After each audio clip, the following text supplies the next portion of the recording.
everyone, Mary from Riversbend Sanctuary here, and a lot of you will know me as the psychic animist. Before that, the psychic shaman. It's been a lot of changes over the years.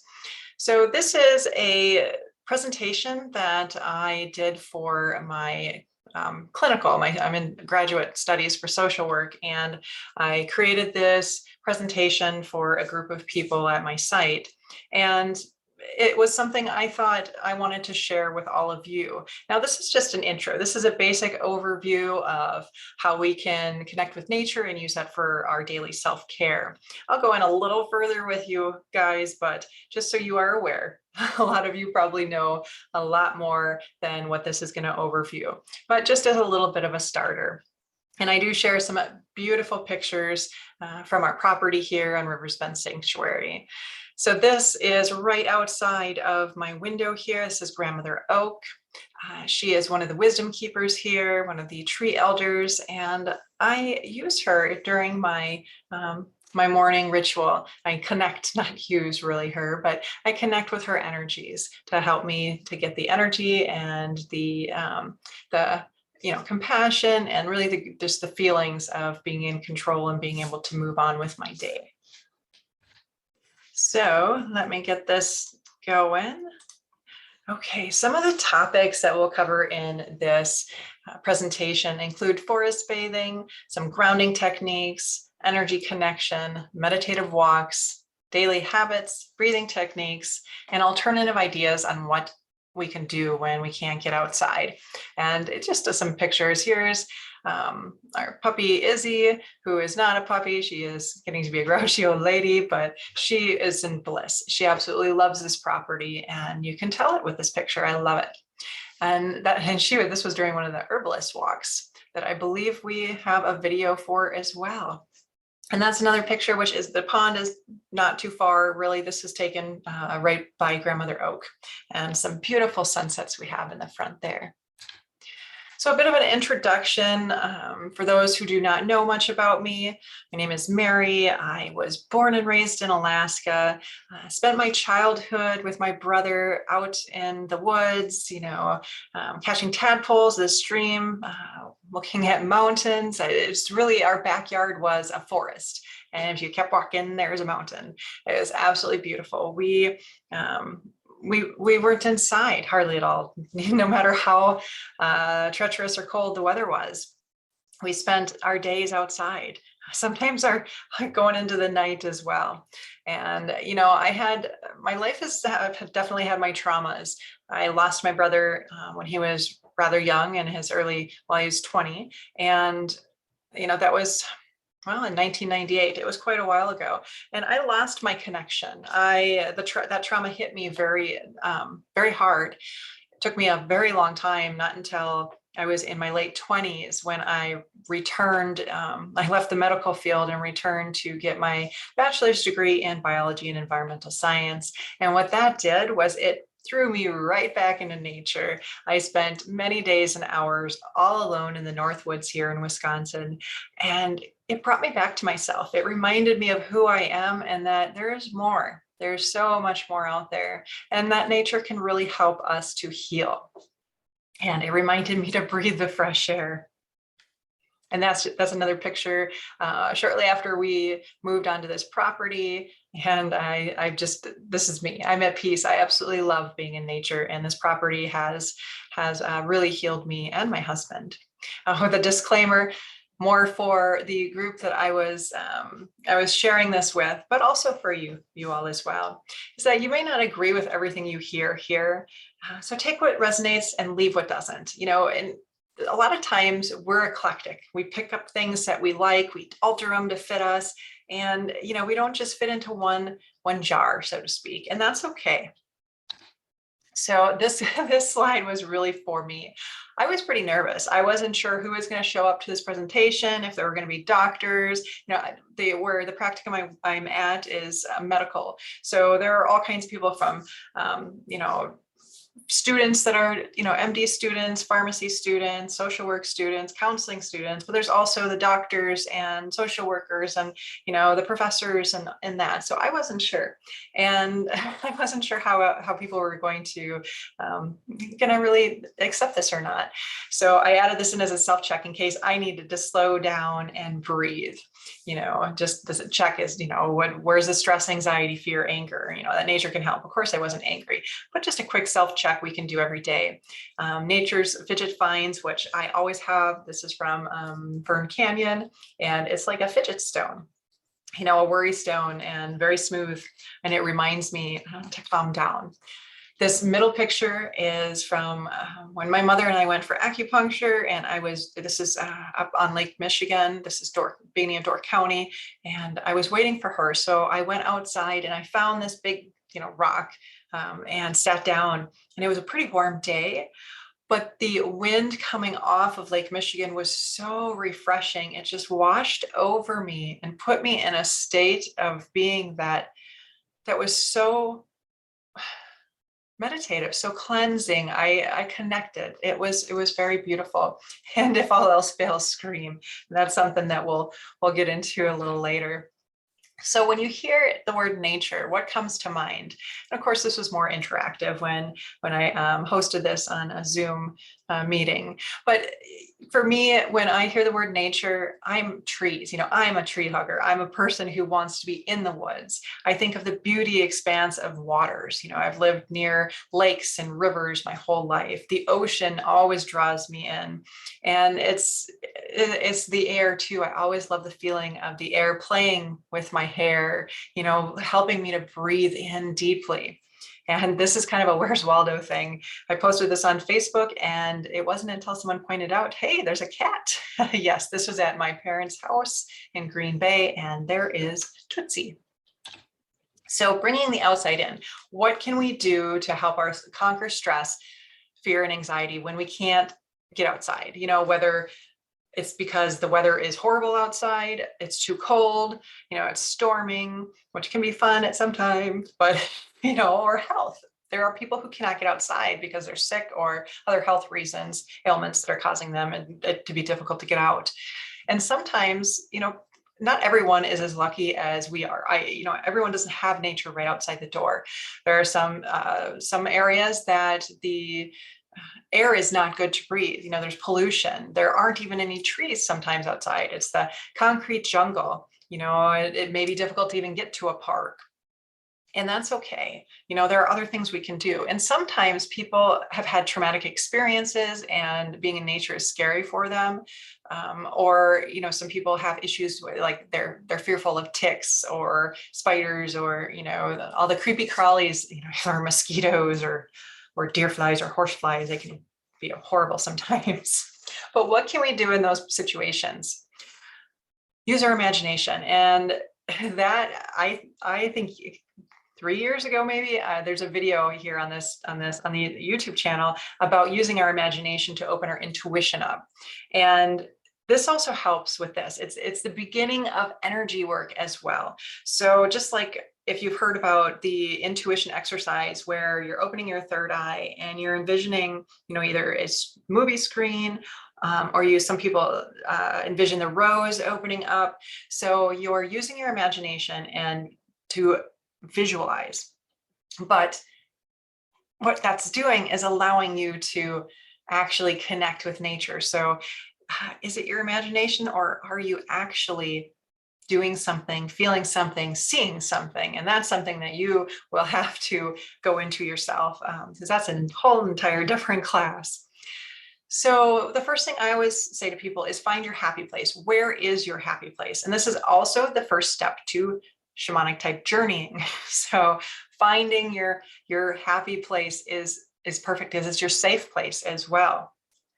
What you can think of is there a place that you have been in your real life that has made you feel at peace, calm, safe? Where is that? Imagine that place. So whether it's you need a picture, which is okay, or close your eyes and imagine it, visualize it, put yourself there, use your senses. What do you smell? What do you feel? What do you see? And if you don't have a place like that you've been, then make it up. Make your own magical place. That works as well. Use that childlike wonder. It is still there. You know, people think, oh, I haven't had that since I was a child. You do, you just need to re-tap into it, find it again. It is there. Another fun visualization method, or I think it's actually putting my energy out there, is to send your energy outside. And how you can do this, you can start by visualizing yourself on the other side of the window. So like I'm looking outside right now, it's pretty breezy, the trees are moving. And if I say, okay, I am actually standing right there to where I can see myself there. So I can either leave my eyes open if you're good at this and all of a sudden see myself there, or I can close my eyes and send my energy. I'm intentionally sending my energy out there and slow down and start to feel the wind, start to smell the different things. That is something that is kind of a second step thing. Hold a stone, acorn branch, or another gift from nature, just like what I talked about, this rock from Fern Canyon. You know, you can use that. I could hold it and remember where, you know, what we were doing, how it was like, the conversations that my husband and I were having, you know, getting wet feet, looking at the ferns and moss. You know, it's similar to, say, you have your grandfather's watch, and when you hold it, it brings back memories, you know, whether it's when he gave you the watch, or when maybe when you were young and taking walks, maybe he smoked cigars and you start to smell that. It's the same type of thing. Meditative walks. Now, I love meditative walks, and you can get as extensive or as light as you want here. Now, here's just some beautiful pictures from Yellowstone, Fern Canyon, and the bottom right is our land across the river, one of our many cedar groves, which is just mystical. I love how hauntingly mystical and beautiful that area is. And that's my husband there. So meditative walks are perfect for those of us who our minds are too chaotic to be able to sit and meditate. You know, that can happen to everyone. It happens to me as well from time to time, when you can't turn your mind off or your body doesn't want to sit still. You know, whether you don't want to sit in lotus style, which I have a hard time doing, you know, which you don't have to do. You can just get comfortable to meditate inside as well. But use these meditative walks as a mindfulness practice. And again, like I said, you can go as in depth as you want. Every little bit helps. Let your senses release tension. That is a key sentence there. So, or phrase. When I say let your senses release tension, what I mean is that it's not just our muscles, our shoulders, our jaw that hold tension. We filter and suppress our senses all the time. So when you're being mindful and you're out in nature, open them up, take those filters away. So with your eyes, instead of just seeing an overview, look at the details, actually take the time to investigate with your sight. What do you see? Open your sense of smell. You know, normally we're trying to tamper what we smell because we don't want to even, our brain doesn't want to digest or does not want to process it. So allow those, you know, those network pathways to open. Let your brain read and process what you're smelling. Same with your eyes, you know, same with your hearing. Unfilter, allow all of that to come in. What do you hear? Think about all the little sounds, you know, not just the leaves rustling in the wind that we all love, but, you know, do you hear animals skimmering or scattering? Do you hear a chipmunk, you know, eating a nut or like chewing on something? What are you hearing? And lastly, I think it is very grounding to touch something. When you open your sense of touch, that helps as well. So again, let your senses release tension or unfilter and take in your surroundings. And you can sit, you can walk, you know, but if your mind wanders, you can let it go for a while. But if you get too stuck in your thoughts, stop. Do the same thing. Recheck in with your senses. What do you see? What do you smell? What do you hear? What do you feel? And again, touch something. And if all else fails and you don't have to worry about police calling or the police being called or anything else, scream. Not only can you scream, cry, swear, do whatever, sing. If you need to release this tension and what's burdening you, give it to nature. You know, Mother Nature can take that and change that energy into something else, right? We don't need that. That's part of her job as well. She loves taking the energy that we no longer need. And I always give back as well, because I always feel like, geez, I'm always giving all this heavy stuff, and I, whether it's my piece of my hair, a hug, my breath, my poetry, whether it's some tobacco, that an offering, I believe, is always good. And once you're finally done, go back to checking in your senses. Right. Forest bathing, if you've heard about it, is a Japanese method. It's much like meditative walks, but it's more energy conducive. So you're consciously connecting with your surroundings. Instead of walking through nature, you are part, instead of walking with nature, you are part of nature.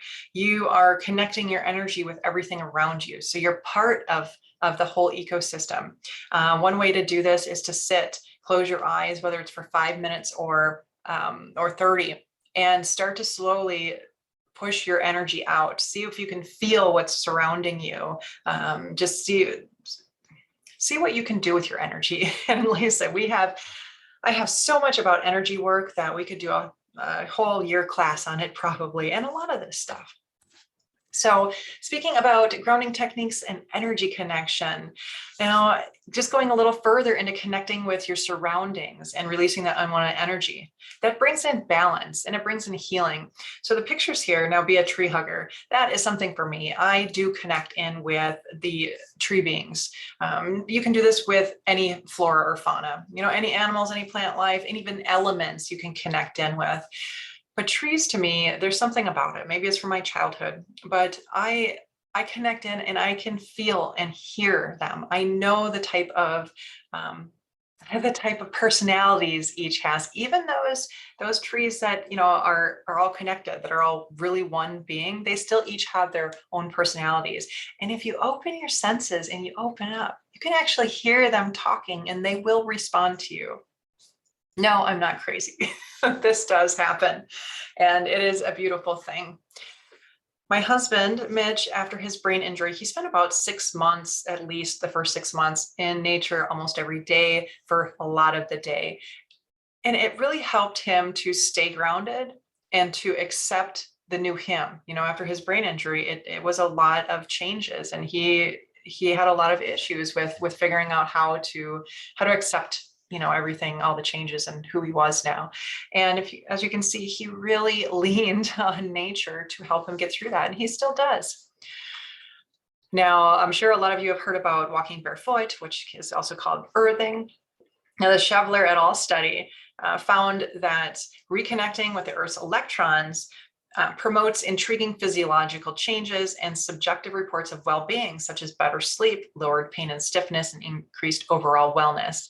Now, I put this in because of some of the aging population that was part of this presentation, that if you have diabetes or other medical ailments, there's some people who cannot walk barefoot due to health reasons. So an alternative to that is getting your hands dirty in the dirt. Gardening is also another thing, and that also helps to release the feel-good endorphins. So, and how long? So this is something that a lot of people ask, well, how many hours, or I can't just go and I don't have the time to go out in nature all the time.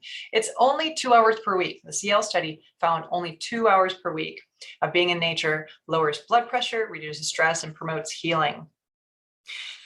And that can be done. We'll talk about it in the next slide, how we can get those 2 hours in. And when we connect with nature, whether with a single tree or your entire surroundings, we create this energy transference, like the cyclical nature. We are actually helping to heal ourselves and our environment. We are feeling and connecting, becoming, building this relationship with what we're connecting with. When you send your energy specifically to, a being, whether it's an animal or a plant life, you're creating this energy transference. You are both reading or feeling each other, talking to each other, and it helps to heal us all. It helps to keep us connected. And I'm sure you've seen there's visuals where you can put your back to a tree, or you can stand like this one, different ways that we can have that energy transference. So this time commitment, this 2 hours per week, how are we going to do this? Well, set some time aside for yourself each week. I say each day, even if it's a 2-minute stop to breathe, to do a little breathing exercise, to, intentionally send your energy to connect with something outside, to walk outside and take in a few deep breaths. Just be mindful also on what you do. So this enjoying nature with friends, family, and pets, if your friend comes over, go outside and sit and talk, or go for a walk. Just open your senses when you do that. Be more mindful, stop and smell the roses. And of course, connecting with all of nature's energies. And I love connecting with elements. You can do this with animals, plants, elements, and more. The wind is fun, and connect with a bird you see, like like the eagles around here. I just stop and I'm in awe whenever I see them, and it's almost like I am connecting with them and I'm part of that, and just gliding through the air and seeing everything that's around. So if you still don't think that you have enough time, just take those 5-minute breaks and do simple things like opening your awareness when you're walking to and from your car. Just slow down. Be mindful of what's around you, check in with your senses, and take that deep breath. So some ways that you can really build this into your daily life, make it a habit to check in with yourself, to connect with nature in some way, and remember to stop and breathe. You can make it a ritual, add it to your prayers.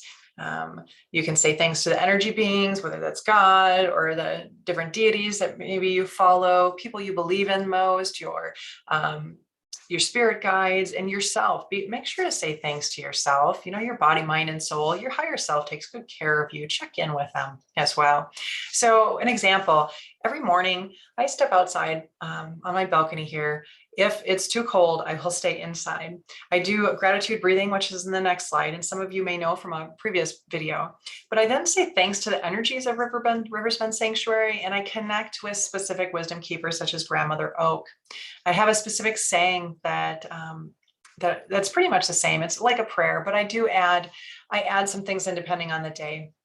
And once I'm done with that, I'll come in and do a stretching session, and then I do tarot journaling if I have time.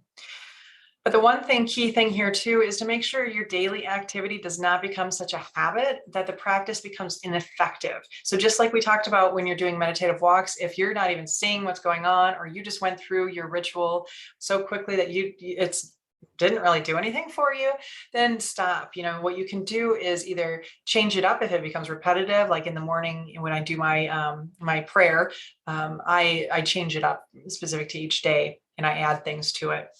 But you can also just stop and become aware, open your senses, be mindful, and try it again. So here is a breathing technique that we can start on.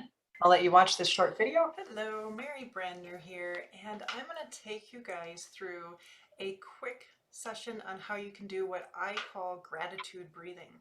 And gratitude breathing is really about centering and balancing yourself, but pulling up energies, grounding energies from below us as well as from above us. And it's really just bringing them together and allowing our body to relax.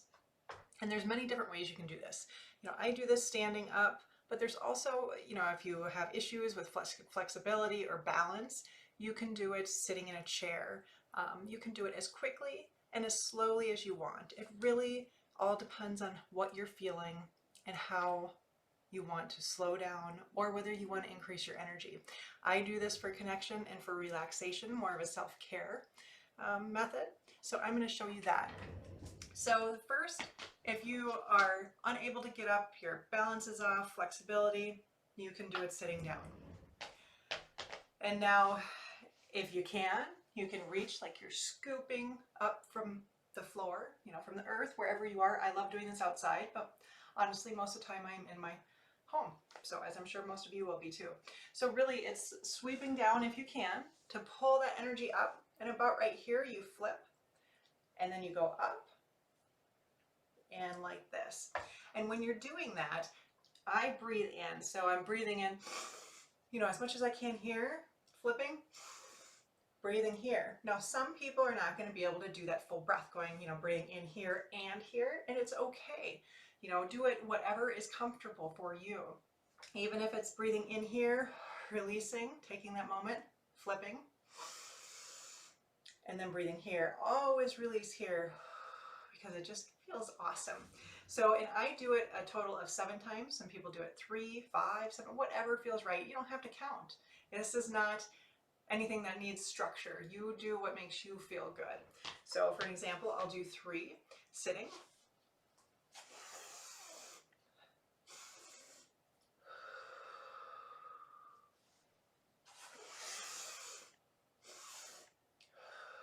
And then 1, if you can't, breathe out. You can also just go.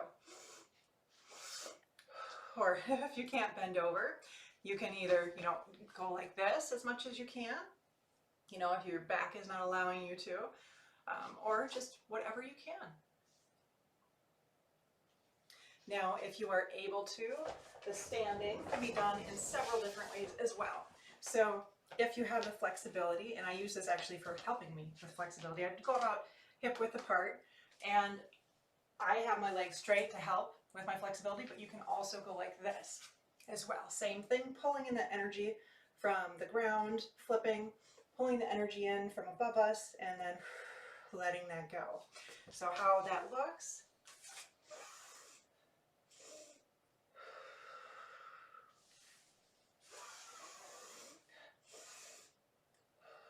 And again, you can do this as slowly or as quickly as you would like. I enjoy doing it pretty slowly. It really helps to just focus and calm down. It's kind of a mindfulness practice as well, because you have to be mindful of your breath and taking everything kind of else out. So it's a very calming approach to a breathing method. So that is the gratitude breathing that I do in the morning. And I also do throughout the day if I need a little pick me up kind of thing. And there's all kinds of different, depending on the speed, you can actually, if you do it quickly, you can get into that altered state to help you with journeying. Just if you do that, be very careful and mindful that it can make you dizzy. So, and there's deep breathing, which I'm sure all of you are aware of. It's what is very common in the beginning of guided meditations, just that deep breathing in through the nose, out through the mouth, usually in a set of 3.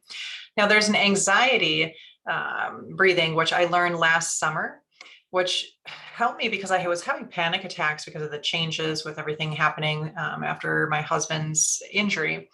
And what it does is it because your parasympathetic system is like on hyperdrive, and it affects that.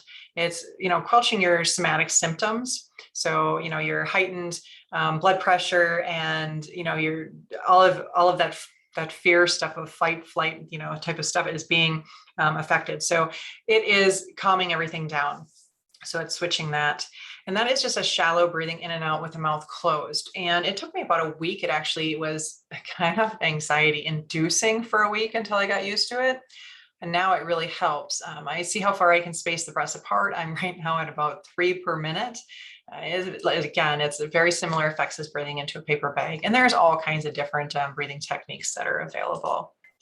Okay, and this is getting to the end. So I added 2 pictures here, and I love the difference. You've got, the cold, crisp air and climate here of Crater Lake, and the very moist climate here where this isn't far from Fern Canyon in Northern California. This is the coast, and absolutely beautiful, but you can see the humidity in the air. You can see the life, growing there, right? And over here, and I suppose from growing up in Alaska, that crisp, dry air is so refreshing. It's so clean. I don't know. 2 completely different atmospheres that just I enjoy very much, are very homing, make me feel like at home. And yes, that is it. I thank you all for if you made it this far. And I do ask that, be good to yourself, do the self-care, make it a habit to connect with nature. And if anyone has any video requests, then feel free to comment and let me know. Maybe I'll start doing some more energy work type of videos in the future. So thank you very much.